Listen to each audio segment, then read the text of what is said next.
Hey everyone, I'm Stefan. This is Graham. Hey, This is Travis. Hey. And we're three different ones. Last year we compiled a list of albums we think are interesting and now talk about them. Today we're continuing our string of iconic, incredible debut album discussions with Mr. Tambourine Man by the Byrds. I've heard this album, I've heard this song, this version of this song, dozens and dozens of times. I mean, I don't know how long I can put off saying this. I love this album. I could talk about it for days. So what about y'all? What are y'all's thoughts? I definitely listened to this album before, but there are like 4 or 5 songs on here that I know really well and have liked. Of course, there are several Bob Dylan covers, and those really they stand out in terms of quality songwriting, because the other ones that they wrote are typically not as great. With the exception of maybe like I'll Feel a Whole Lot Better. I can't remember if the Bells of Rimney is a Byrds original or not. I'll check that.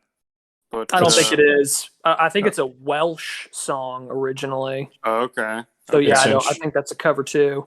It's interesting that Bob Dylan wrote a couple of these songs because I didn't know that, but I knew that on like maybe one or two, but I didn't realize it was that many.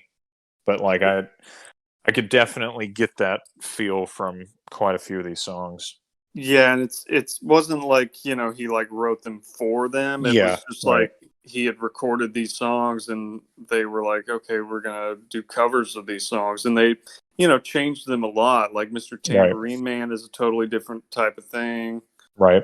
It's and they kind of helped invent folk rock. Yeah. I'll say this just as kind of a blanket statement. I thought the harmonies were phenomenal throughout. Oh yeah. Every single song. Yeah. I noted that on, I'd say, literally every single song. Yeah. That is their calling card. Well, if you want to get right into it, how about the Sure. title track, Mr. Tambourine Man? Love it, man. Perfect opener. Awesome bass tone. Oh, yeah. Dude, the riffs, too, like on everything. All the guitar riffs are great. Yeah. Just that iconic. I mean, is there a more 60s song than that intro and the song? Yeah. Jangly 12-stringer going. Doesn't he even say jingle jangle song? Oh yeah, he does. He does. That's fitting because the Dylan original had that line, but it was not really a jangly song. It was just kind of a one guitar and some harmonica thing. This is so much better than the Bob Dylan version. It is worlds better than the Bob Dylan version. I like them both. But I might have to give the nod to this one as well. Mm-hmm. Yep. I enjoyed it. Yeah. Not much else you can say about it. I was going to say, I feel like if anybody's heard anything from the Byrds, they've heard this song. Right. Oh, yeah. Of course, that electric, 12-string Rickenbacker that just kind of defined their sound. Iconic. I feel like that they were kind of the first to like use that sound, or at least popularize it, and George Harrison and the other Beatles heard that and were like, oh, we got to get some 12 strings. So very influential. More 12 string. Exactly, man. Can't have enough. What'd y'all think about I'll Feel a Whole Lot Better? I knew this one. Yeah. I think it's a good song. Like I enjoyed it. I enjoyed it. It's definitely, like, I would say like half of these songs I think are good, and then half I'm kind of indifferent towards. But this is one that I dig. Yeah, I liked it too. I like the single to dual channel guitar too at the beginning. That's kind of cool. Oh yeah. Was this originally mastered as a mono album? Yes. Okay, gotcha. I always hate like with these '60s albums to even comment on any kind of like the sounds because I'm like, well, it probably wasn't originally like this. Yeah, it's tricky, but yeah, I think I don't know when stereo recording really became a thing. I mean, I feel like it was maybe a few years later when like Right. the Beatles were trying it Hmm. on Abbey Road, Let It Be. Right. So this might have been too early to even Hmm. that could have been possible because I think everybody was recording in mono. Yeah. Yeah. Because I distinctly remember like some of the tracks. I'm like, dang, the drums are just like in a tiny corner in the Yeah. sound space. Like that seems like an odd place for that to be, but Yeah, probably wasn't supposed to be there. So it's not a huge sound. Not a huge sound that these guys recorded. right, absolutely. What about a Spanish Harlem Incident? This is another Dylan cover. Yeah, not. I Uh, didn't care for this one, I honestly. It was didn't. okay, but I don't. I've like Gene Clark, the Birds' lead singer. He even sounds like Dylan a little on this song, and I think it's not a great song anyway, but it does kind of bring this one down a little for me. So, yeah, there were really like two main singers for the Birds. So I was gonna just double check sorry, the credits because Roger McGuinn, I think is really the one considered like the lead vocalist. Gene Clark did sing some vocals. David Crosby sang some vocals. I was gonna check who sings that, but keep going. Keep Oh going. yeah, it's kind of a lyrically, it's a little distracting too. mhm. It's a bit of a Michael Stipe situation too, because according to Bob Dylan, he doesn't know what this song is about. It's just kind of, That's great. it's sort of, it's just kind of rambling. It is what it is. Yeah, basically, basically, just a just a song about a romp and a kind of vibrant neighborhood. I mean, it doesn't. It's never really done much for me, honestly. I've got to say though, I I enjoyed "You Won't Have to Cry." I thought it was oddly heavy in a good Yeah, way.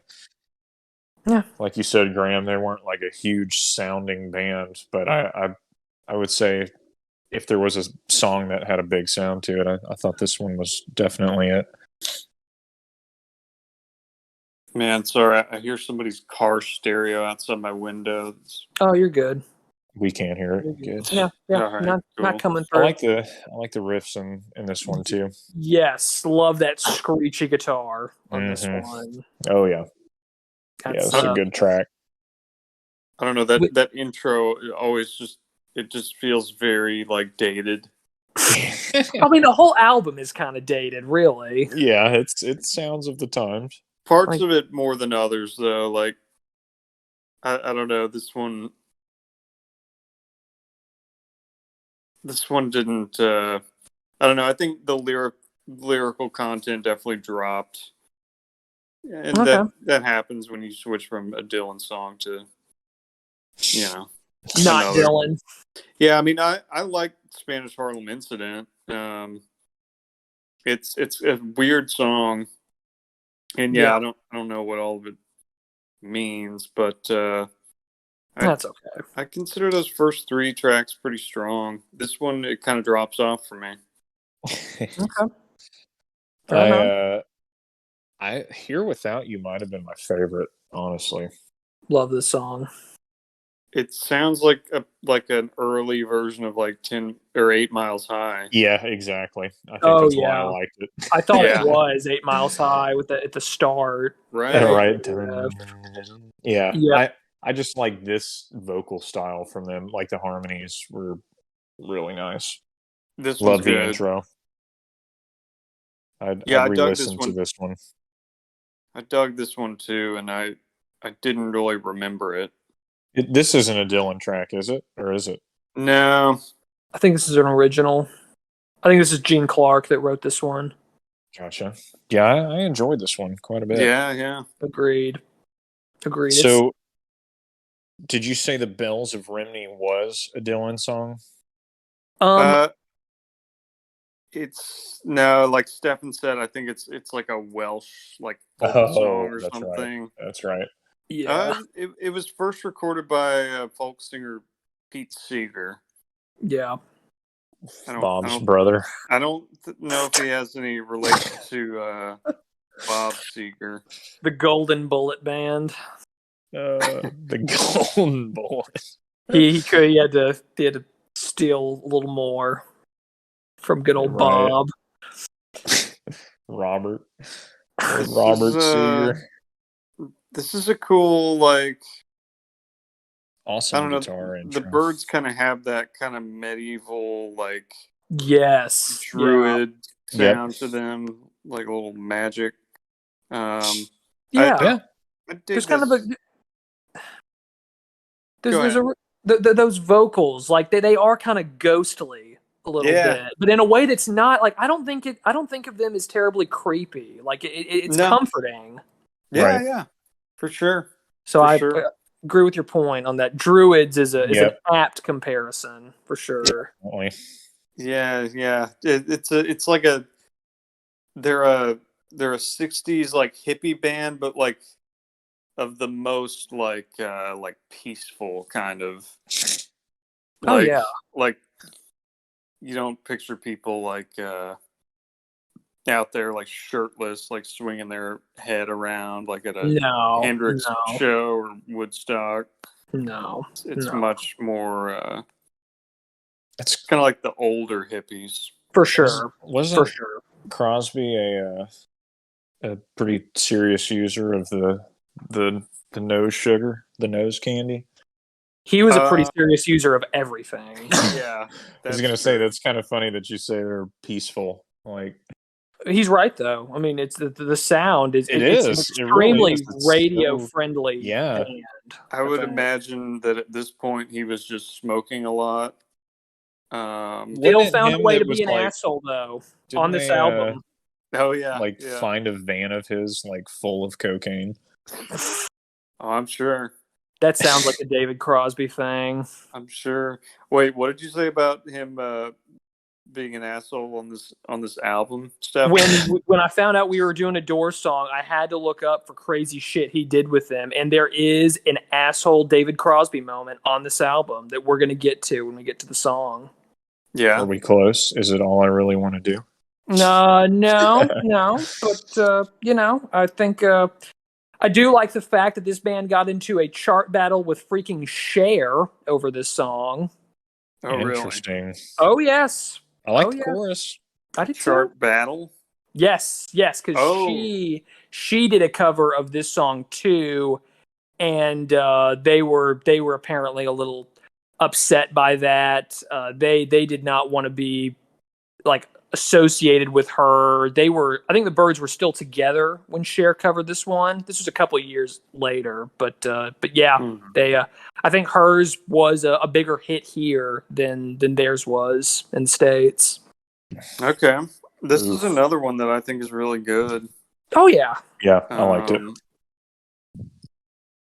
It's just classic Byrds, man. Yeah.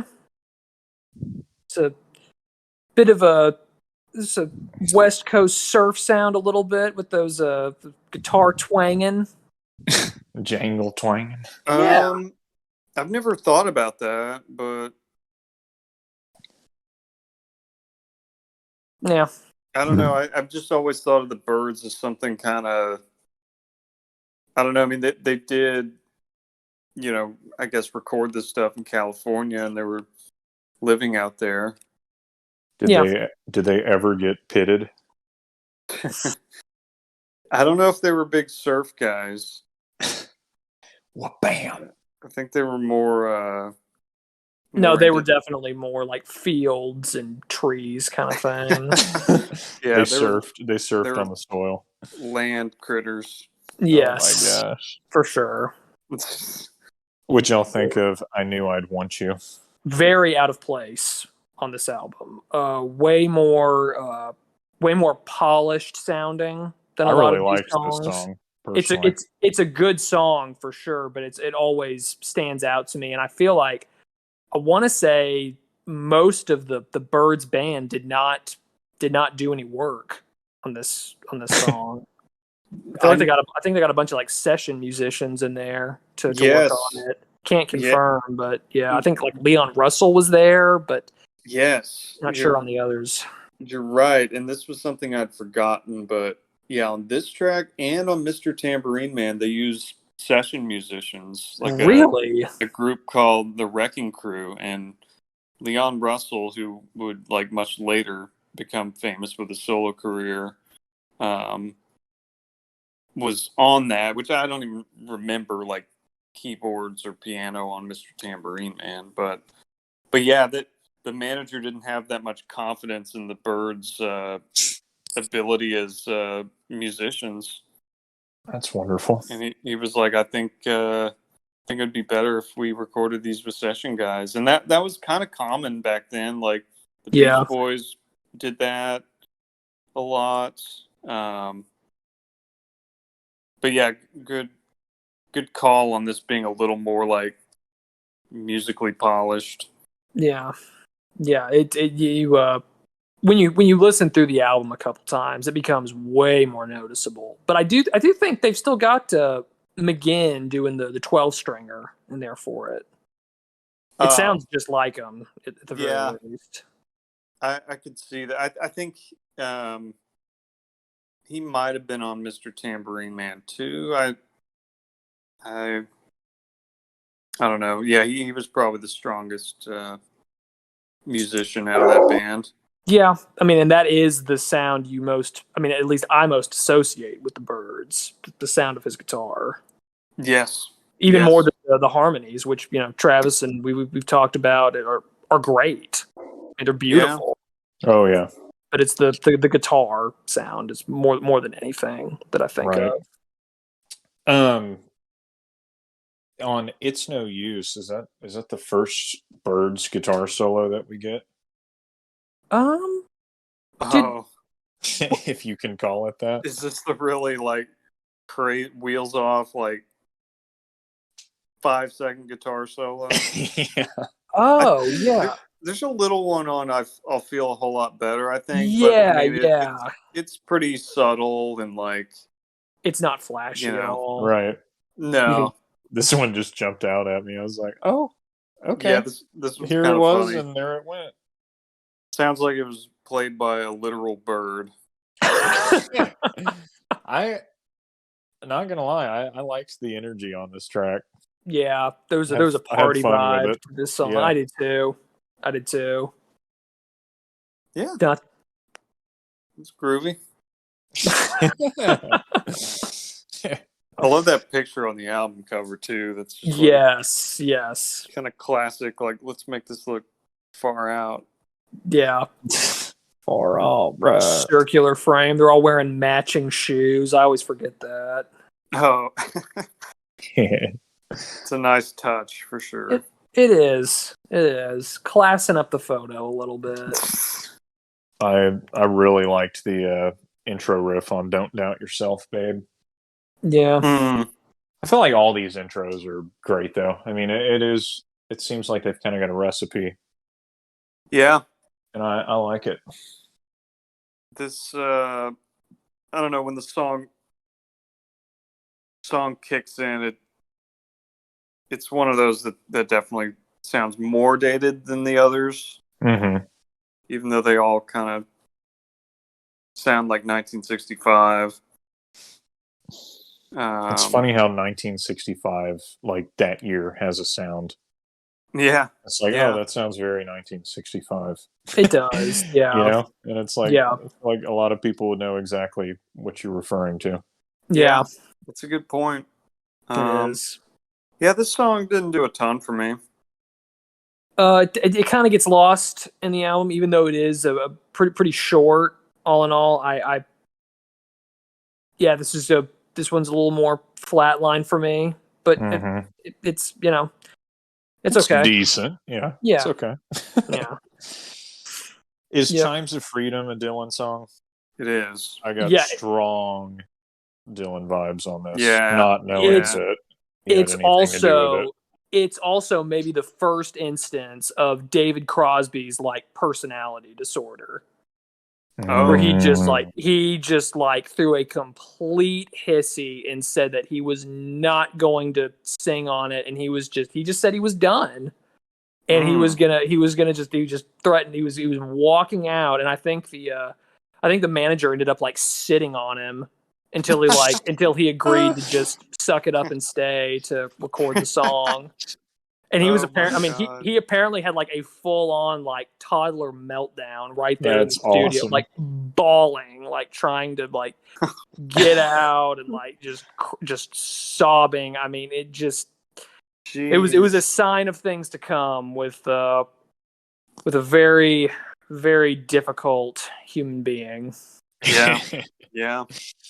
A troubled young man. Yes, indeed. Sounds great, though. I was going to Vocals say, sound with good. that being said, I enjoyed it. He killed it. The vocally, they all sound great.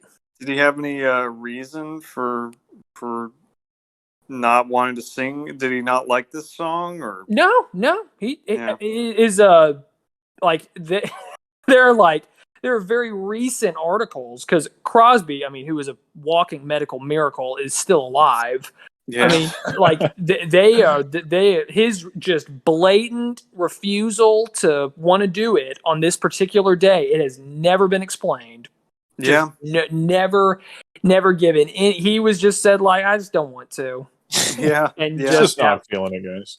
And that's kind of that's one of the reasons I think it's difficult with him. It's like there never seems to be a reason. It's just like Right. the mood just strikes and he just can't be around people anymore. Mhm.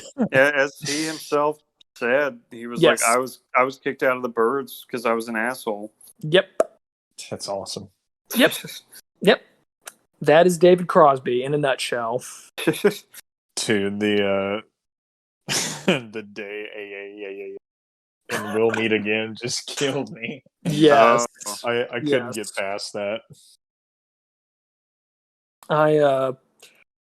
What did y'all think of this as the closer on the album? Yeah. Was it? did- Well, We'll I- meet again. Yeah. I have She Has a Way. I was looking at that too. It looks like on the original release, "We'll Meet Again" was the end, Oof. but "She Has a Way" is included on the CD reissue with bonus tracks. Neither one did much for me, so it doesn't Yeah, Yeah. yeah, yeah. "We'll Meet Again" kind of falls into that a little Dude. too dated category for me. Yeah. Yeah. Yeah. They had to really.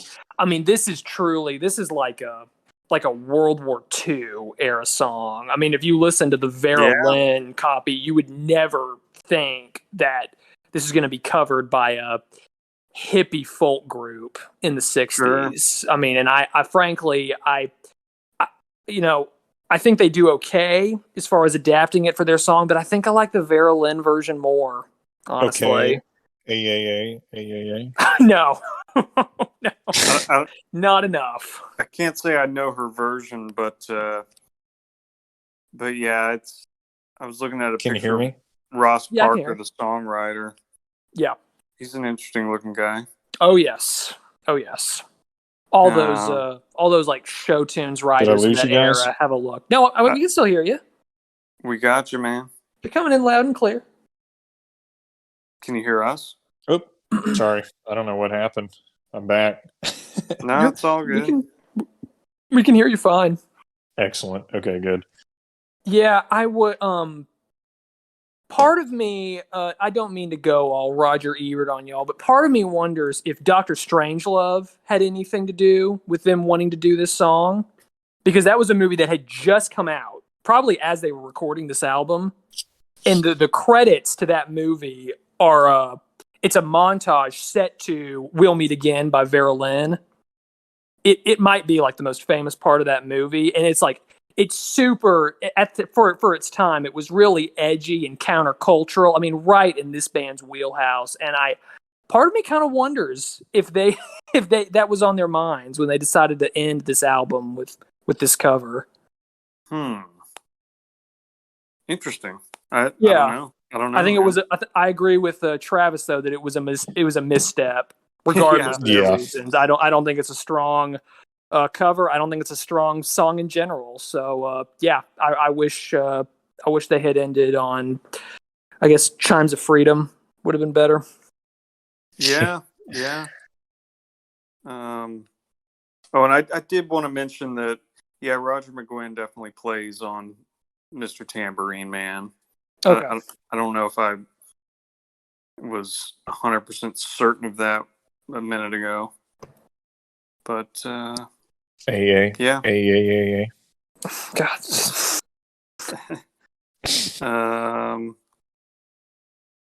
Yeah, man, the Byrds. Yeah, I overall I still enjoy this album. It has not aged well at all. It is absolutely album of its time. But even with some of these songs that I'm not too fond of and have really never liked, none of it really overstays its welcome.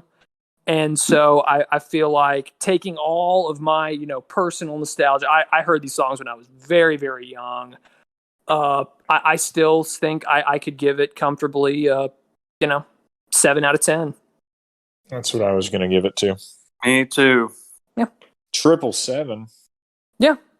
That's 777. And I think, you know what? I would recommend this album. I think everybody has 30 minutes to spare to give the Byrds a chance. So I would recommend this to anybody. Yeah, man. I'd say it's at the very least you should be familiar with the title track. Right. Yeah. It's an important moment in music. Yeah. Birth of folk rock. Yeah. Yep. Or the expression anyway. I think it was first used for this band. Yeah. Yeah.